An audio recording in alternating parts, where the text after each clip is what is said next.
hızlı emniyeti için gereklidir. Ladies and gentlemen, the aircraft has not reached the final parking position. Please remain seated with your seatbelt fastened and do not open overhead bins at this period. This is for all and other passengers' safety. Thank you.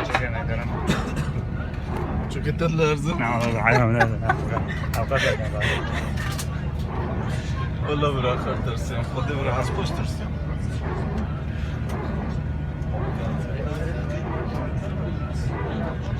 قول لي استو قول لي